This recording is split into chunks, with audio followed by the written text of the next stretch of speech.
¿Qué tal? ¿Cómo están? Un agrado saludarles nuevamente en una nueva edición del programa Las Cartas sobre la Mesa. Un programa que intenta entregarle análisis, información, datos y a cooperarle a la reflexión que usted tiene en su casa en el autocuidado que debemos mantenernos. Mientras no tengamos vacuna, el autocuidado es la mejor manera en la cual podemos cooperar a que este virus, este COVID-19, no tenga un efecto desastroso, no solamente en la economía, en la sociedad, sino que particularmente en nuestro entorno familiar.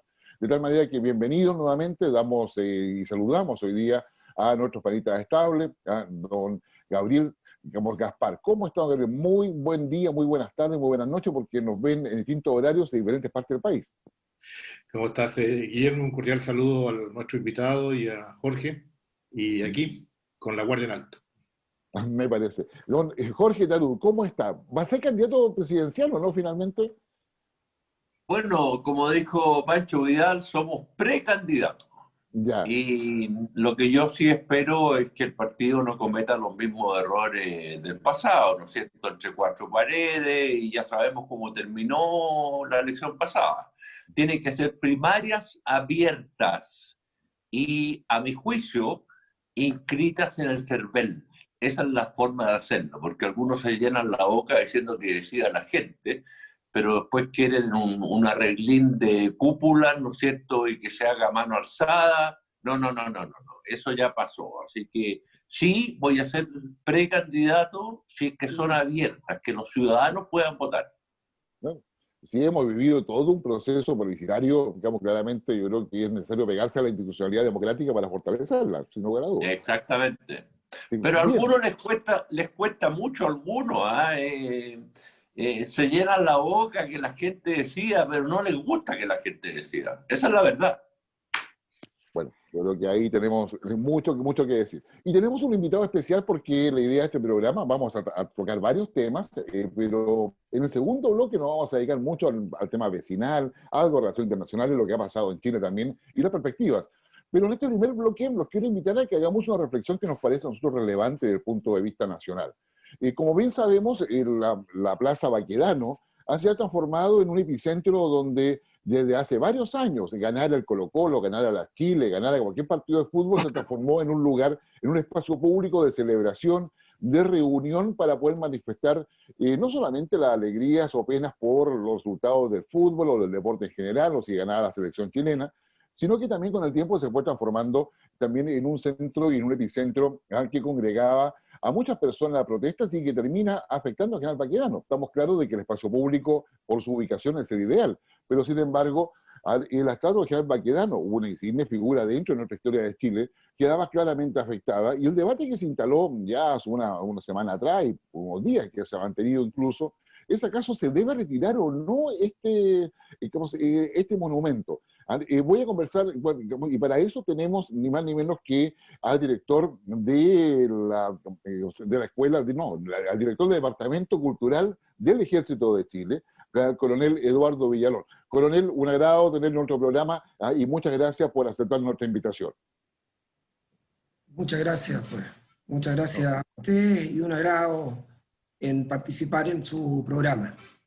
Muchas gracias. Para poder darle un contexto, le voy primero a Jorge, después a Gabriel, que nos den un poco su visión respecto digamos, porque yo creo que estamos de acuerdo y ha pasado en varios países, en Francia, en París, qué sé yo, en Alemania, en varios, hay una suerte de lugar público donde se convoca las personas para poder generar algún tipo de manifestación respecto a cualquier tema, pero que sin embargo, digamos, está dentro de determinados límites. ¿Es del caso acá hacer la combinación entre este espacio público y lo que le ha pasado a la estatua de General Baquedano, Jorge?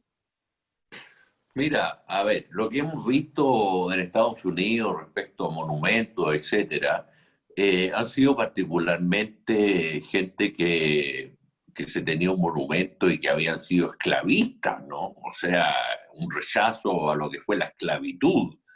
Pero aquí, francamente, yo no puedo entender lo que es vandalismo, porque Baquedano no ha sido el único. Yo te recuerdo que después de la 18 de octubre fue un busto de O'Higgins, bustos de Prat, es decir, que son héroes nacionales, ¿no es cierto? Entonces, es incomprensible la actitud, es vandalismo, ¿ya? Incluso más, a mí no puedo entender que la Comisión de Defensa de la Cámara no se haya expresado, han guardado silencio. Yo estuve 16 años en esa comisión, presidí la Comisión de Defensa, nos habríamos pronunciado, porque no puede ser. La protesta pacífica, tenemos evidentemente en una democracia, es bienvenida, pero esto ya no es protesta pacífica y tampoco son manifestantes, o sea, no son gente del apruebo ni del rechazo, es anarquía, ¿ya? Anarquía, en donde también se dice que están los narcos también detrás. Entonces, la verdad es que, bueno, claro, esto se ha aprovechado políticamente por un sector para decir, mire, ahí están los del apruebo, ¿no es cierto?, los que queman todo, etcétera, etcétera. Pero yo creo que tenemos que ser contundentes, o sea, el general Baquedano, claro, después de tener, ¿no es cierto?, el gran éxito que tuvo y llegó hasta Lima, ¿no?, bueno, se metió en política, eso ya es otra cosa, y ahí, ¿no es cierto?, hay críticas de la forma que actuó, eso es todo criticable, pero de ahí, ¿no es cierto?, a vandalizar el monumento, no, yo creo que se tiene que pensar seriamente, probablemente en un traslado a otro lugar, ¿ya? Y no permitir que se siga, ¿no es cierto?, con este vandalismo. Gracias. Gabriel, tú, a subsecretario de las Fuerzas Armadas, tiene su conocimiento bastante acabado de lo que es la historia, no solamente en Chile, sino que me consta que también en América Latina respecto a las Fuerzas Armadas y sus héroes. ¿Cómo lo ves tú? Bueno, creo que aquí hay varios elementos, ¿eh? Uno, tiene toda la razón Jorge cuando dice el tema, no sé si es el monumento al general Baquedano o es la plaza, porque intuyo que hubiera cualquier otro monumento allí, habría corrido similar suerte. Y ahí lo primero yo diría que uno tiene que condenar el vandalismo sin ninguna explicación, o sea, categóricamente. Porque también, uno dice eso es ideológico, ¿no? Pero también los vándalos quemaron 2 veces el museo de Violeta Parra, que queda como a 100 metros de la estatua. Y ahí, obviamente, uno también dice cuál es la razón de eso, ¿no? Y es una reflexión más que me hago respecto al rol de los monumentos y de la historia. Porque realmente la historia y la visión de la historia es lo que expresa el consenso del espíritu de una nación. Y por eso uno ensalza a algunos personajes y no coloca a otros. Pongo un ejemplo no chileno. La visión que los mexicanos tienen de la presencia y la conquista y después la colonia y en fin, y todo lo que allí pasó, una de esas consecuencias es que en todo México no hay ni una plaza, ni una estatua, ni una calle a Hernán Cortés. No hay ningún mexicano que se llame Hernán. Hay un consenso mayoritario en rescatar sus raíces, sentirse identificado con su pasado prehispánico y una crítica no a España, sino a lo que fue el fenómeno de la conquista.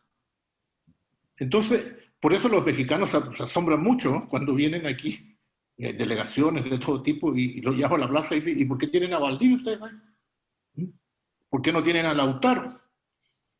O sea, me lo han dicho, ¿no? Diplomáticos, empresarios, se sorprenden mucho. Entonces, los monumentos expresan un consenso en torno a la visión de la historia. Y yo creo que eso es lo que nos debe llamar a reflexión. Porque eso, una cosa es el vandalismo y uno no va a aplicar el vandalismo, simplemente lo va a combatir y lo va a condenar, nada más, ¿sí? Sino el por qué se instalan esas otras lecturas. Y aquí me temo que nos pesan cosas todavía de las heridas del pasado reciente, que para un sector de la población, que no podría cuantificar hoy, hay una crítica a lo militar, que se esconde, digamos, por ejemplo, dice, yo no quiero que haya Fuerza Armada, bueno, o sea, no quiero que haya ley del cobre, está bien, pero en el fondo lo que yo no quisiera es que no haya financiamiento militar y no quisiera que no haya Fuerza Armada. Eso es lo que está muy, muy debajo. Yo no quiero servicio militar obligatorio, entonces, pero en el fondo yo no quisiera que hubiera servicio militar, yo no quisiera que hubiera Fuerza Armada. Si uno rasca bien al fondo, hay un sector que tiene esa visión. Que en mi opinión, uno puede tener una crítica a lo que fue la actuación un periodo de la historia y el rol que cumplieron las diversas instituciones. Pero otra cosa es que uno piensa como nación que Chile necesita y tiene instituciones a las cuales hay que permanentes, a las cuales uno tiene que apoyar y que son parte de la nación. Entonces, en el fondo es este segundo tema que es cómo reconstruir los consensos, cómo reconstruir la mirada común respecto a nuestra historia. Y yo creo que ese es un gran debate, no solo político, sino que también cultural. Y por eso me da mucho gusto que tengamos aquí al coronel Villalón. Coronel, la verdad es que específicamente pareciera ser que todo empieza por tener un espacio digamos, de convergencia de mucha gente respecto a distintos eventos y que finalmente se ha transformado en un espacio de convocatoria política, porque es un espacio amplio que tiene, digamos, posibilidades de crecimiento hacia los 4 puntos cardinales alrededor de esa plaza. Y pareciera ser que el general Baquedano no tiene nada que ver, más allá de las apreciaciones que dice Gabriel o los elementos que ha colocado Jorge. Digamos, ¿quién fue el general Baquedano a todo esto? Porque la verdad es que partamos por ahí. Digamos, Jorge nos dice que llegó hasta Lima. Bueno, pero ¿qué significa general Baquedano para el ejército y para la historia de Chile específicamente? ¿Cómo se ve desde la institución? Bueno, lo primero, compartir, ¿no es cierto?, y señalar que en general todos los monumentos públicos representan la historia, legado y memoria, en este caso de Chile. Con lo que está ocurriendo, con lo que ha estado ocurriendo en relación al monumento del general Manuel Jesús Baquedano González, realmente da pena. Y el ejército ha emitido un pronunciamiento donde ha lamentado y rechaza el vandalismo. Esto para nosotros resulta incomprensible, puesto que este monumento se construyó por erogación popular en reconocimiento al general Baquedano por su brillante carrera militar y también vida personal. Ahora nosotros entendemos que la inmensa mayoría del chileno valora y respeta la herencia de nuestros antepasados. En relación a su pregunta, bueno, yo parto diciendo que Baquedano nace un 1 de enero de 1823. Fue alumno del Instituto Nacional y a los 15 años de edad se embarca para integrar la guerra, para ser parte de la guerra contra la Confederación Perú-Boliviana, donde iba su padre, que en ese tiempo era el coronel Fernando González, sin saber él de lo que estaba haciendo su hijo. Y al 4º día de navegación se entera que va su hijo a la guerra. Y él, a su temprana edad, a los 15 años, participa en la guerra contra la Confederación Perú-Boliviana, en Portada de Guía y en Yungay. Y ahí inicia él su carrera militar. En ese tiempo habían oficiales que se formaban en la Academia Militar, hoy Escuela Militar, y otros que se ingresaban y iban ascendiendo durante la carrera, sin tener una formación de escuela. Él no pasó por la escuela militar. Y así transcurrió su carrera militar hasta participar, ascender a general y participar en la Guerra del Pacífico. Y por sus condiciones y habilidades de mando y gran compromiso, fue nombrado general en jefe del Ejército del Norte, cargo que cumplió entre 1880 y 1881, obteniendo las victorias de Tacna el 16 de mayo, Arica el 7 de junio y posteriormente Chorrillo y Miraflores el 13 y 15 de enero de 1881. Por eso se le llama el general victorioso, porque cuando él condujo las unidades militares, en todas obtuvo un triunfo militar. Y entra a Lima al mando del ejército, llenando de gloria los anales de la historia de Chile. Y después ya sabemos, ¿no es cierto?, después ya regresa a Chile y efectivo, fue senador por Santiago, Colchagua, un periodo corto de su vida. Y transcurrió, vivió mucho tiempo en Santiago, compartiendo con la gente, siendo muy cercano. Él no se casó, no tuvo hijos, por tanto su vida era el mercado, el compartir con sus ciudadanos, con ciudadanos, y también iba mucho, era muy solidario, iba mucho a los hospitales a ver los enfermos. Eso en términos generales, la vida militar del general Aguiar. O sea, no, sin lugar a duda, una vida, digamos, para la época y para lo que tocó vivir, digamos, llena de triunfos. Ya, entonces nos queda claro de que el monumento que está en Santiago, en la denominada Plaza Baquedano, ¿no?, constituye un agradecimiento de la población, como un monumento construido con erogación voluntaria para poder como justamente rescatar esa parte de la historia de Chile.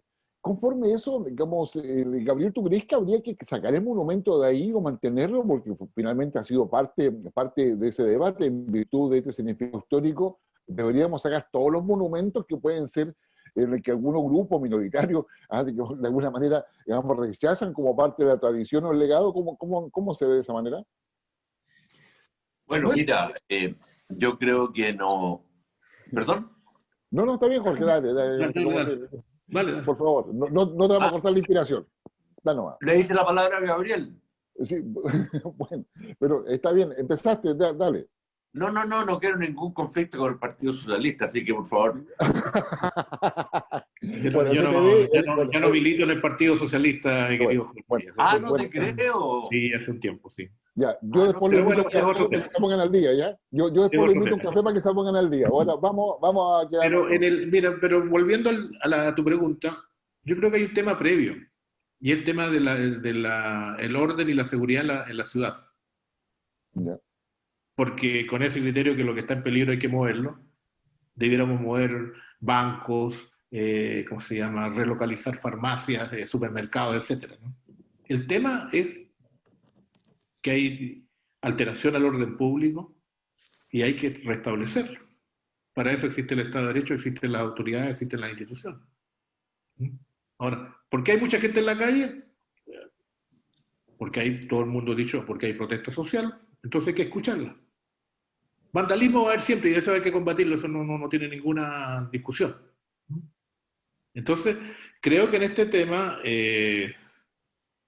¿cómo se llama?, no hay que singularizarlo en la persona, en la memoria del general Baquedano, que tiene los méritos que el coronel destacaba. Sino tiene que ver con el orden público y el manejo de la seguridad interior del país. De acuerdo. Jorge, ¿cómo lo ves tú? Sí, yo comparto lo que dice Gabriel. O sea, tú no puedes poner, ¿no es cierto?, una guardia permanente de militares alrededor de la estatua, ¿no es cierto? Mira, ahí se reunieron al principio más de 1.300.000, 400.000 personas, hombres, mujeres, jóvenes, adultos mayores, en una protesta pacífica, ¿ya? Con legítimas demandas de la ciudadanía. Pero lo que vemos hoy es muy diferente. O sea, lo que vemos hoy es el lumpen. Son vándalos, que se apoderaron de la plaza, que van a quemar iglesias, etcétera. O sea, es un tema de orden público, francamente. Ahora, yo creo que en las circunstancias y por el momento, yo creo que sería muy factible que Monumentos Nacionales, creo que ya se abrió a que pueda ser trasladada la estatua como la ha pedido el Ejército. Y también tengo entendido que el municipio tiene mucho que ver. En consecuencia, Providencia, ¿no es cierto?, tendría que también dar su aceptación. Pero es innecesario que se siga, ¿no es cierto?, con esta situación que lo pintan de rojo, al otro día amanece de negro. Esto no puede continuar. Entonces, yo creo que se debería actuar rápido, ¿no es cierto?, trasladar la estatua a un lugar seguro, un lugar que no sea conflictivo, un lugar que no sea centro de reuniones políticas ni ninguna especie, dejarlo en donde está, ¿no es cierto?, en la historia, en lo que fue como militar, etcétera.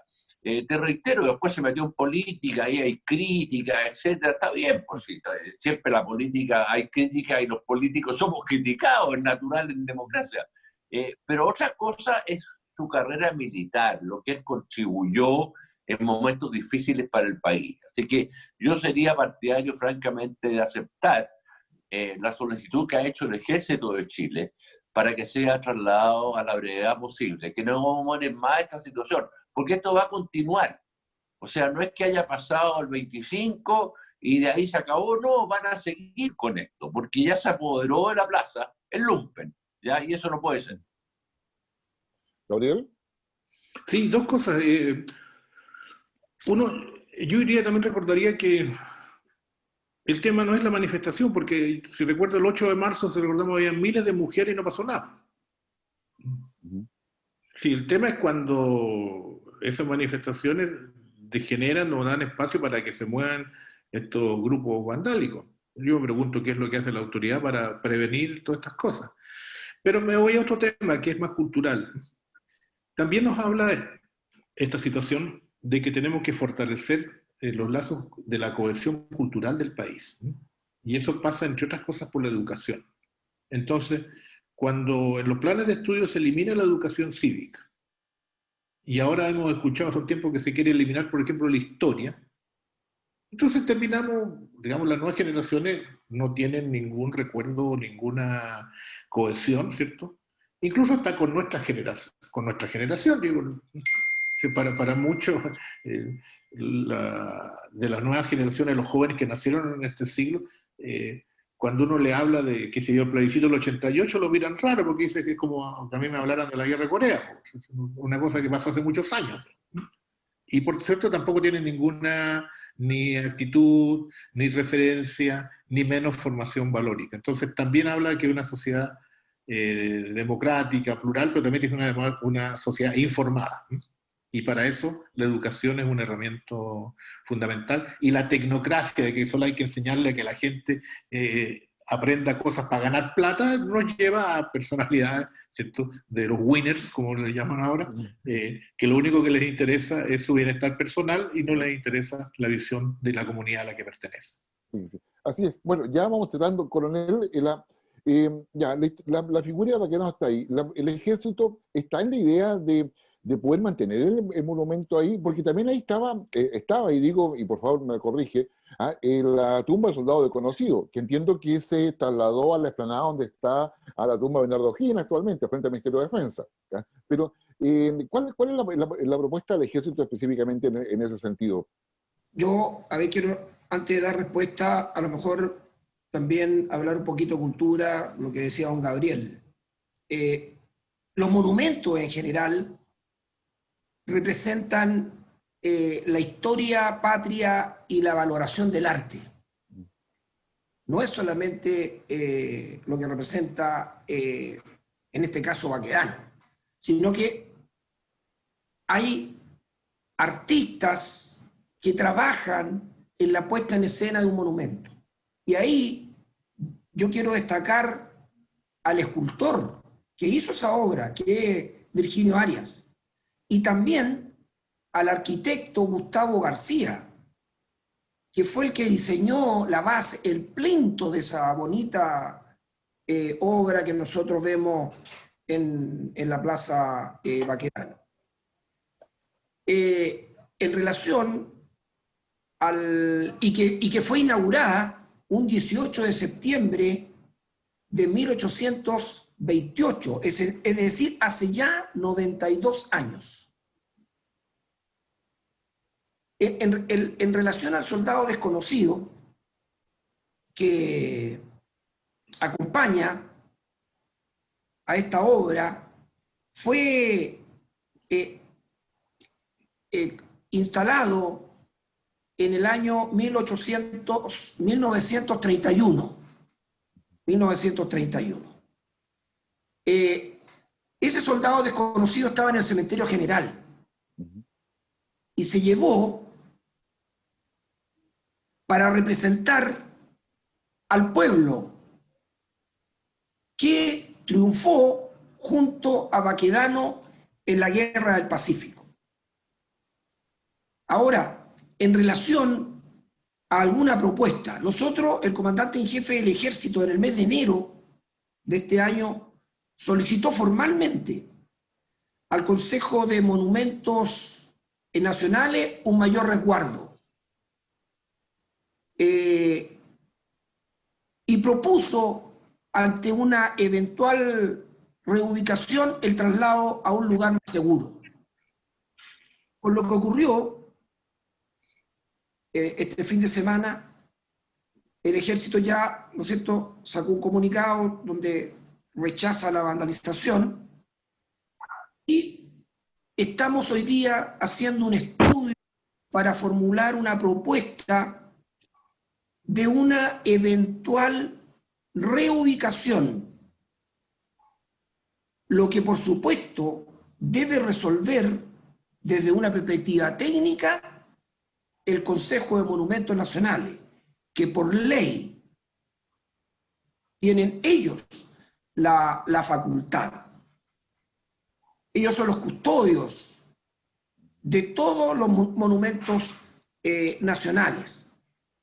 Por tanto, la propuesta nuestra, que yo la puedo compartir a lo mejor, estamos viendo dos opciones.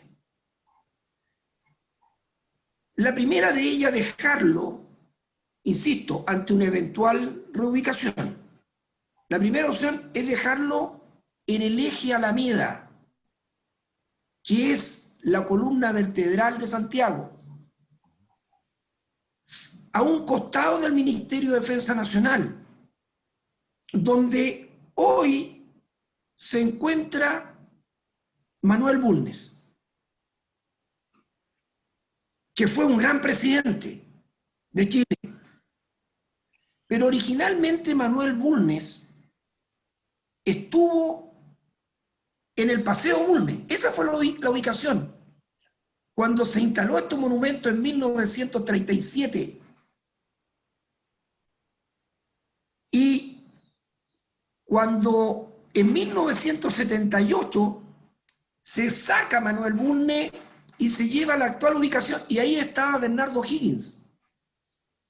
Y cuando se construye el altar de la patria para el bicentenario del natalicio de O'Higgins, se saca y se lleva al lugar actual. En consecuencia, creo que podría ser una opción y queda en un lugar central, frente a la Moneda, al Ministerio de Defensa, donde se encuentran los principales héroes de nuestra independencia, como es Bernardo Higgins, José Miguel Carrera y José de San Martín. Y Manuel Bulnes volvería, reitero que fue un gran presidente, fue también un gran militar, volvería a su lugar original, que es el Paseo Bulnes, que lleva su apellido. Esa es la opción número uno. Y una opción número dos sería próximo al edificio del Ejército Bicentenario, de tal manera de asumir la institución el resguardo del monumento. Eso es lo que nosotros queremos presentar en nuestro estudio desde una perspectiva histórica y también arquitectónica. Coronel, la verdad que muchas gracias porque yo creo que nos queda bastante claro cuáles son las opciones. Yo tiendo a pensar de que para lo mejor es mantener a General Baquedano donde está, digamos, es responsabilidad de la sociedad, del Estado, del gobierno y de cualquier gobierno de poder defender nuestro legado y protegerlo, digamos, adecuadamente.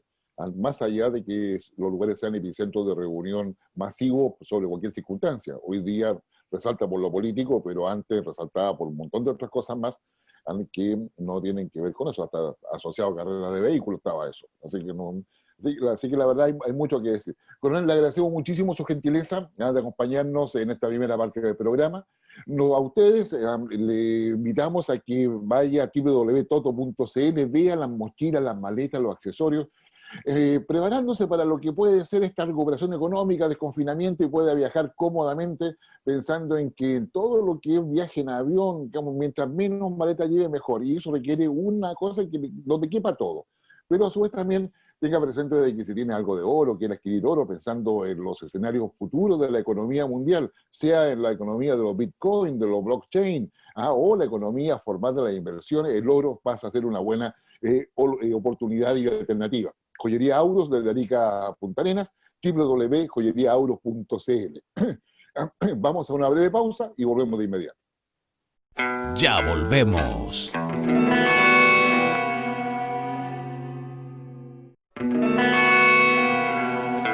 Estamos de vuelta. Ya estamos de regreso nuevamente en las cartas sobre la mesa, un programa que le entrega datos, información, análisis, para que usted converse, para que usted reflexione, no solamente respecto a la historia, que lo vimos en el primer bloque, sino que también respecto al presente y al futuro y al contexto en el cual nos encontramos. Efectivamente, usted nos puede seguir por el canal Vive de BTR todos los días domingos, con repeticiones en varios otros días, en el mundo pacífico, en el sur, en Puerto Montt, Chiloé, Osorno, Valdivia, una hermosa región, que también nos puede ver a través de la señal de cable que usted tiene, y por supuesto también por Facebook, por YouTube y también por la red norte de Madero. El barrio no nos referimos al barrio Baquedano, nos referimos al barrio donde está Chile, con elecciones en Bolivia, con situaciones complejas en Argentina, que hablar de Perú, etcétera. Y si hay una persona que sabe de esto, créame que sí, y lo sigue mucho, y usted lo puede leer cada semana en infogate.cl, digamos, la columna de Gabriel Gaspar. Don Gabriel Eduardo, ¿cómo está el barrio? ¿Cómo lo ves? Peluzón está el barrio, muy peluzón. A ver, así en titulares, digamos, para no cansar. En Argentina tenemos la confluencia de un recrudecimiento de la pandemia. Argentina debería llegar a ser el quinto país afectado a nivel planetario, desplazando al Perú, digamos, y ya está siendo seguido por Colombia. La situación económica tiende a agravarse, sobre todo en materia del eterno pugna entre el peso y el dólar. El dólar está a punto de llegar a 200 pesos en el mercado informal, ¿no? En el formal está a la mitad. Y eso ha dado paso también a un fenómeno político que era esperable, que se reagrupa la oposición. Entonces, a 10 meses de instalado el gobierno de Fernández, ya terminó hace rato su luna de miel y enfrenta una situación de un país que empieza a polarizarse, con una oposición que se empieza a reactivar y una economía que le va a dar para rato a este gobierno y al que venga y a los futuros, porque la deuda argentina es sabrosa. En Perú tenemos ayer se aprobó se presentó una moción de vacancia contra Vizcarra por unas denuncias de soborno cuando él era gobernador de Moquegua. Hay varios, dicen 8 o 9 testigos cooperantes, no sé cómo se llama, gente que están disponibles a declararse a cambio que les bajen las penas. Y esto ya llegó al Congreso, entonces o avanza la vacancia o se desestima o, ¿cómo se llama? Otros dicen el presidente renuncia para evitar tanto jaleo. Nada más que estamos a pocos meses de la elección presidencial, donde el favorito, en las encuestas por lo menos, es el ex arquero George Forsyth, el ex arquero de Alianza Lima. Lo cual le puede dar a ustedes una idea de cómo está la oferta, cómo está la caballada, como se diría en México. Y para cerrar tenemos en Bolivia el triunfo categórico del MAS, que algunos dicen que fallaron las encuestas. No, fallaron los que no saben leer las encuestas. En toda la encuesta, Arce, el candidato del MAS, llegaba primero, pero sin los votos como para evitar una segunda. Lo que pasa es que mucha gente se queda solo con la intención de voto. Y esas mismas encuestas hablaban de un 18-19% de bolivianos que decían, no, yo no voy a votar, no sé por quién, estoy indeciso, no me pregunte eso. Y en un mundo donde el votante del MAS es básicamente rural, indígena, y ese campesino boliviano es desconfiado, sobre todo si llega una persona de la ciudad a preguntarle por quién va a votar, le dice, no, señorita, esas cosas yo no opino, no sé. Entonces, en definitiva, era obvio que había mucho voto oculto en el voto indeciso. También muestra otra cosa, que el MAS es un partido con presencia nacional y que emergió una nueva camada. El diputado Choque, la senadora Copa, el dirigente cocalero Andrónico, han reemplazado a la vieja guardia masista, de García Liniera, de Juan Ramón Quintana, del ministro de Justicia Arce, en fin, y del propio Evo, que hoy día están en... Cuando algunos hablan del delfín de Evo, muestran su desconocimiento. El delfín de Evo era Andrónico, el dirigente cocalero de Chapari, ¿no? Que es un joven bastante prometedor. ¿No? Pero el vicepresidente que lleva a Arce, Choquehuanca, que tuvo fuertes peleas con Evo. Es decir, hay una interna en el MAS de la cual se maneja poco, ¿no? Y los lugares comunes llenan el análisis. Lo importante es, Arce ha hablado de que va a ser un gobierno para todo Bolivia, para todos los bolivianos, ha hablado de un gobierno de unidad nacional, ha planteado la necesidad de enfrentar la reactivación económica, que es lo que hoy día siente el país. Y en ese sentido el discurso de Arce es mucho más dialogante, más cercano con la población y sobre todo con aquellas capas medias empobrecidas que antes votaban por el MAS y que dejaron de votar en los últimos años, pero que ante la crisis vuelven a sentir encima el temor del desempleo, la cesantía y todo lo que ha traído la pandemia. Los grandes derrotados, bueno, son la presidenta Áñez y su discurso un tanto hostil contra el MAS, y al mismo tiempo el otro es Carlos Mesa, el candidato centrista que obtuvo una buena votación urbana, pero que no logró permear a los sectores populares. Entonces, ¿qué tenemos? Tenemos un barrio y un entorno, Chile, para no hablar de toda Sudamérica, Chile tiene un entorno vecinal en una recomposición de su poder político, bueno, en algunos, y todos viviendo, Chile incluido, un gran desafío económico. Ese panorama nos va a acompañar por un tiempo. Frente a eso se requiere una diplomacia pragmática, eficiente y muy profesional. Jorge, desde la experiencia Bueno, de la visión personal y política. Partiendo por lo último que dijo Gabriel, yo creo que podemos estar muy tranquilos porque ya la Cancillería envió un documento para decir que está todo normal, así que estamos todos muy tranquilos. La verdad es que es impresionante la falta de experiencia que estamos viendo en la Cancillería chilena, de la plana mayor me refiero, porque en la Cancillería hay gente muy capaz, fogueada, con experiencia, pero no son los que están dirigiendo hoy día. ¿Cómo envían un documento así? Por favor, cuando aquí hay como 70 embajadas, ¿no es cierto?, residentes, que están informando a su gobierno de la realidad que estamos viviendo. Entonces, realmente eso es hacer el ridículo. ¿Ah? Francamente, lo lamento por Chile, ¿ah? Porque la política exterior siempre fue un tema que defendimos transversalmente todos, seamos gobierno, seamos oposición, estábamos todos en la misma parada, defender los intereses nacionales.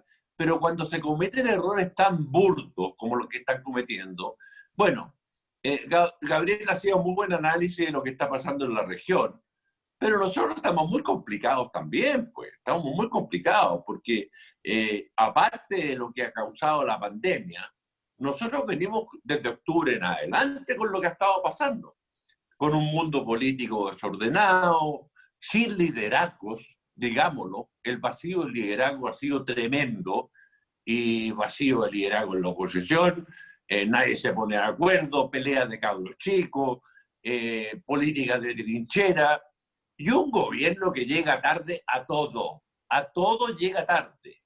Entonces, nosotros estamos en una situación muy, muy compleja. Bueno, hay artículos internacionales que son, a mi juicio, bastante manipulados, como el que salió en el Financial Times, de que Chile prácticamente está cometiendo un suicidio. Bueno, esos son artículos intencionados. Yo espero, ¿no es cierto?, que después del domingo haya gente, ¿no es cierto?, que recapacite aquí en nuestro país, en el sentido, ¿no es cierto?, de ver nuestra realidad, de no seguir en esta política de trincheras que nos hace tanto daño. Argentina está mal, muy mal, ¿ya? Económicamente pésimo, las empresas se están yendo a Argentina, etcétera. Perú complicado de nuevo también, con un Vizcarra, ¿no es cierto?, nuevamente acusado de varias cosas. Bueno, en Perú ha sido dramático, cuántos presidentes hemos tenido presos, unos suicidados, etcétera. Bueno, la región no está bien. Yo creo que nos va a costar mucho más recuperarnos como América Latina que Europa. Europa ha tomado medidas muy firmes desde el punto de vista sanitario, en primer lugar. Recordamos que hoy día en sectores de París están con toque de queda. L'Île-de-France en París está con toque de queda. Cosa que para ellos es algo absolutamente, bueno, que no veían prácticamente de la última guerra mundial. Entonces, claro, pero ellos tienen recursos, ¿ya? Y han puesto una cantidad enorme de recursos la Unión Europea, por lo tanto se van a ir recuperando. Pero lo que viene para nosotros es súper complicado, porque si no hay, digamos, liderazgos reales, concretos, que conduzcan, ¿ya? Bueno, la incertidumbre va a ser muy grande, y la incertidumbre va a continuar después del plebiscito. Sí, no se te da duda, digamos, a ver, con un escenario complejo, no queda para el país no solamente ver cómo reaccionamos después del 25, más allá de cuál sea el resultado y cuál sea la brecha y nivel de abstención que tengamos, pero, digamos, en esa perspectiva, con un escenario complicado, ¿cómo serían las perspectivas para Chile, Gabriel? ¿Cómo lo harías una bajada tú como para aportar nuevos elementos de análisis necesarios? Bueno, en el plano internacional yo creo que hay dos movimientos simultáneos que tenemos que hacer. Uno es ordenar la propia casa, que no es un tema internacional, es una responsabilidad nuestra. Ahí lo que dice Jorge, que aterricemos y tengamos visiones más de largo plazo, menos agendas personales, digamos. Y lo otro, en el plano internacional, yo creo que lo que nos corresponde a nosotros es insistir y volver y retomar las tesis del multilateralismo. Hay muchos temas que no los podemos resolver solos, obviamente, ni tampoco con otros, con un grupo de países, sino que tenemos que buscar regímenes internacionales que protejan y establezcan alguna forma de convivencia en la cual los países que no somos potencias podamos defendernos. Entre medio, yo creo que también debemos ser más audaces y pragmáticos, si bien no hay espacio para el multilateralismo regional, por ejemplo, no hay UNASUR, PROSUR es un nonato, en fin, la OEA no está en su mejor momento, si alguna vez estuvo en alguno. ¿Qué se puede hacer? Podemos hacer buenas alianzas bilaterales, buenos acuerdos con México, podemos hacer buenos acuerdos con Brasil, podemos establecer proyectos con Perú y con Colombia, por ejemplo, en el marco de la Alianza para el Pacífico. Es decir, hay mucho espacio para eso, hay que tener más iniciativa y yo diría menos ideología, menos política comunicacional, porque tiene todas las razones Jorge, y yo incluso dudo que alguna de estas cosas, como la del libro, del documento que Chile está maravilloso, haya salido de la propia Cancillería. Eso me huele más al segundo piso y a la moneda, que de repente ideó maniobras como las de Cúcuta, que mejor ni las expliquemos, pero es la negación de la diplomacia. Son fracasos brutales eso, ¿no? Entonces, hay que volver a las tradiciones que nos han dado buenos resultados, una visión diplomática profesional, de Estado suprapartidario en la cual vamos a pechugar todos. Y el eje, sí, y con banderas multilaterales, pero con gran campo de acción en lo bilateral o subsectorial. Hay países con los cuales tienen interés en hacer cosas con nosotros, como por ejemplo Corea del Sur, los propios neozelandeses. No son grandes potencias, pero sí son buenos referentes porque nos permiten alianzas y irradiación de nuestra influencia. Entonces, resumiendo, más profesionalismo, visión de Estado, porque lo que viene va a afectar a todos, ¿no? Pero en primer lugar, responsabilidad nuestra, ¿cierto? Hay que ordenar la propia casa. Y de esa manera, ¿cómo se puede hacer, digamos, tú, Jorge, has estado, digamos, digamos, en la cúspide política por muchos años, tanto en la nivel legislativo como en tu nuevo partido? ¿Es posible, cómo tú crees que hay espacio como para, desde el 26 de octubre, poder sentarse a tener esta visión de Estado más allá del proceso que se esté iniciando en aquel instante? ¿O vamos a seguir en la pugna de poder entre los distintos sectores de los diferentes partidos? Mira, con toda franqueza yo lo veo difícil porque no veo liderazgos. Y quienes están, digamos, en los centros políticos se ven apabullados por los extremos políticos. No tienen el carácter para enfrentarlos, para decir, momentito, señor, aquí el país está primero. No veo ese carácter, no lo veo. Entonces yo me temo que vamos a seguir en esta situación. Y con elecciones por delante, ¿no es cierto? Vienen las de core, gobernadores, alcaldes, etcétera, después las presidenciales. Entonces vamos a entrar en una vorágine que va a ser muy difícil que haya, ¿no es cierto?, un ordenamiento, una conducción, más bien dicho, del proceso.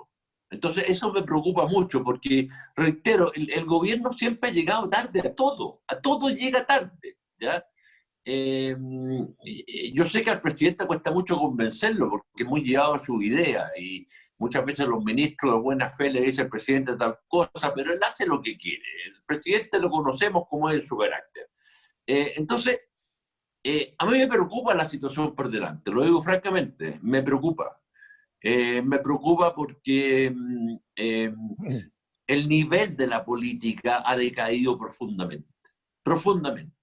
Entonces, cuando la política se transforma en un nivel de matinales, porque esa es la verdad, y quien da la cuña más agresiva y hace noticia al canal que lo llevó, bueno, estamos en el peor de los mundos, francamente. Y ahí los medios de comunicación, algunos, no han ayudado mucho en eso, para nada. Entonces, es una situación que hay que seguir el día a día, pero que no es fácil. Yo creo que vamos a seguir en una situación de bastante incertidumbre, mientras hay mucha gente que lo está pasando muy mal, y un mundo político que no se da cuenta de que no solo las capas más populares, sino que también la clase media lo está pasando muy mal, han perdido sus trabajos, ¿no es cierto? Han tenido serios problemas. Y eso se utiliza solo desde el punto de vista comunicacional. Entonces, bueno, yo estoy preocupado por la situación de Chile, lo digo muy claramente. Y con respecto a la política exterior, la verdad es que desde el 90 que no habíamos tenido una situación como esta. Siempre actuamos en forma muy unida en política exterior. Bueno, yo tuve tantos años en la Comisión de Relaciones Exteriores, presidente 4 veces de la Comisión, siempre actuamos en forma unánime, ¿ya? Defendiendo el interés nacional. Eso cambió porque, lo voy a decir claramente, yo creo que el presidente de la República se ha dado demasiado gustito con los nombramientos en la Cancillería, demasiado gustito, de gente inexperta, de gente que no tenía los dedos para el piano, ni para ser canciller, ni para ser directores de los departamentos. Lo digo con todas sus letras porque yo conozco bien la Cancillería, fui embajador casi 10 años, los conozco por dentro. Entonces, y hay gente muy buena en Cancillería, gente especializada, con experiencia, que es lo que se necesita en momentos como este. Y resulta que, no sé, parece que hay un joven asesor ahí en el segundo piso que es el que recomienda las cúcutas y todas estas cosas. Por favor, la imagen país, ¿no es cierto?, que está profundamente deteriorada, hay que recomponerla y eso va a costar mucho tiempo recomponerla. Chile tenía, ¿cuál es la imagen de Chile? Un país serio, un país confiable, un país que anuncia, por ejemplo, su voto a favor, ¿no es cierto?, del tratado, ¿no es cierto?, de migración. El propio presidente va a Naciones Unidas y dice que lo aprueba. 48 horas antes se cae y dice que no, ¿no es cierto? Después Escazú también, el propio presidente va y dice que lo va a apoyar y después dice que no. Por favor, la confiabilidad de un país es muy importante, la seriedad. Y eso lo estamos perdiendo. Y lo digo con tristeza, porque yo he trabajado, al igual que Gabriel, hemos trabajado en hacer, ¿no es cierto?, de Chile un país con un gran prestigio internacional. Y por lo tanto, va a costar mucho trabajo recomponer esta situación. Sí, todo hace pensar que se va a requerir una visión de largo plazo donde de alguna forma se establezca el espacio de convergencia, donde queremos justamente tener el diálogo y construir esa idea fuerza que nos dé una proyección a futuro. Pero yo los quiero llevar un poco a lo que pasa en Chile y que es una preocupación que se ha mantenido en los ojos de la opinión pública, y tiene que ver con estas protestas. El 18 de octubre de 2020, hace unos días atrás, en definitiva, digamos, vimos que la cantidad de hechos vandálicos, los hechos de violencia, etcétera, estaban asociados a grupos minoritarios realmente, que más allá de que estén organizados o no, pero finalmente tenían lugares simbólicos que atacar, que es el caso de la iglesia, que es el caso de los monumentos, que es el caso de la comisaría, después están los saqueos, etcétera. ¿De qué manera se puede manejar esto? ¿Cómo se puede plantear una vía para poder controlar esto? Porque la verdad es que son minorías intensas que terminan manejando la agenda y generan un impacto negativo en el resto de la ciudadanía, que más allá de lo que quiera o sienta, ve con inseguridad este tipo de cosas. ¿Cómo lo ves tú, Gabriel? Que en el futuro inmediato los chilenos vamos a entrar en una reflexión respecto al país que queremos. Porque la Constitución, si vamos a entrar al contenido de la Constitución, tenemos que explicar si yo quiero un país que garantice qué derechos, o que garantice que elija qué sistema político, ¿cómo se llama?, qué cosas son las fundamentales para la vida nacional y colectiva.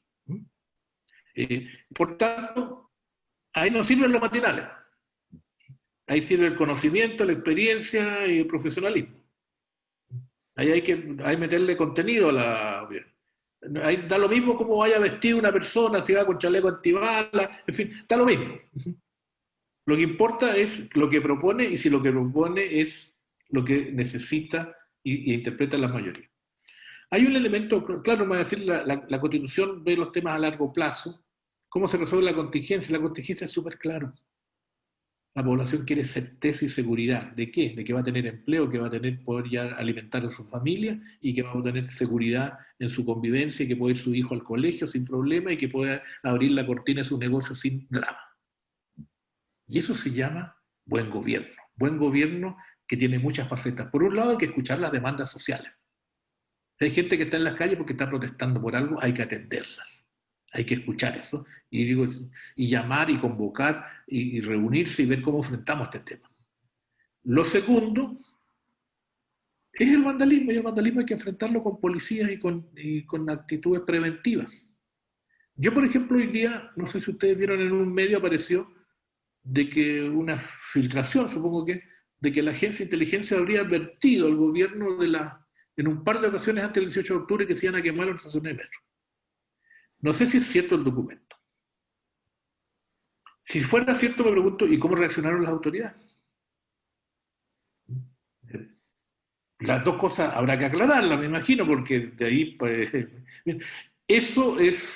para eso tienen que funcionar las instituciones. Y yo sigo insistiendo que las instituciones hay que fortalecerlas, no despedazarlas. Lo digo por Carabineros, que ha perdido como 50 generales y después se le pide comportamiento estable. Y ahora viene un cambio de mando que tampoco entiendo, como lo conversamos en algún momento. Así es.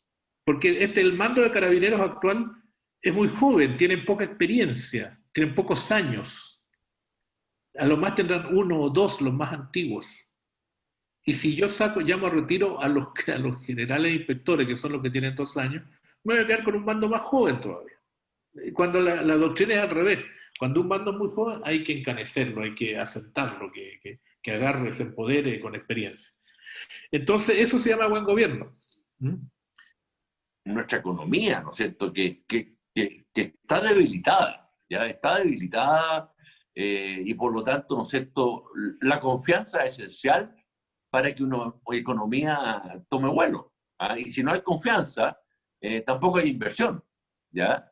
Y en este sentido, yo creo que hay que explicar muy bien en el exterior lo que estamos haciendo, no con estos panfletos que mandaron, digamos, ¿ah?